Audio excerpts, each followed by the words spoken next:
Welcome to the Fear and Greed Afternoon Report for Wednesday, the 16th of March 2022. I'm Sean Aylmer. Every afternoon we'll bring you the 5 news items that happened today that you need to know about.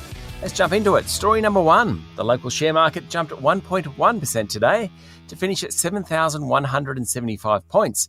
Around 3/4 of companies on the ASX 200 rose, led by technology stocks. In fact, all 11 sub-indices of the bourse rose. That's unusual.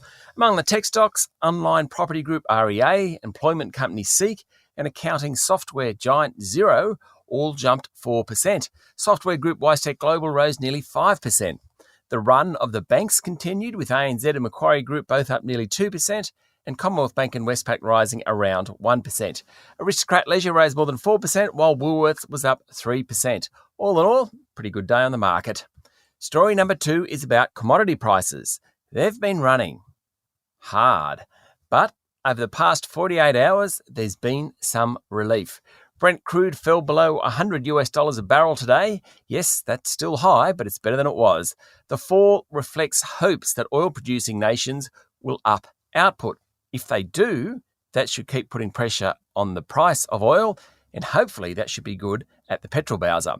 Iron ore prices have also come off somewhat, mostly over concerns about the Chinese economy. That meant big miners, BHP, Rio Tinto and Fortescue Metals all underperformed today. Gold's fallen back to less than $1,920 an ounce, and the Aussie dollar's back up a bit, over 72 US cents.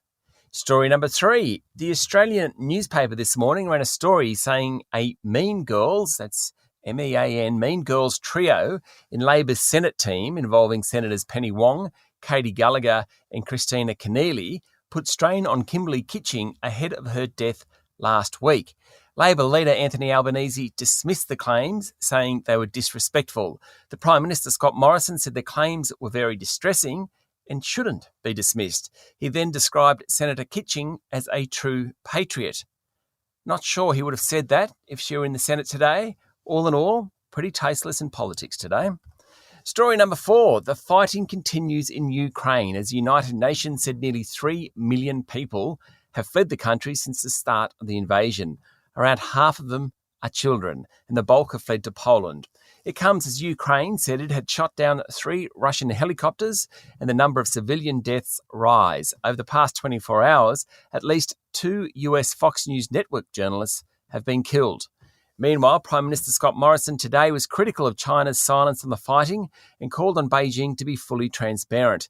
And US President Joe Biden is expected to announce an $800 million assistance package for Ukraine some point tonight. In story number 5, New Zealand will reopen to Australians from April 13 after the country's Prime Minister Jacinda Ardern dropped quarantine requirements for Aussies.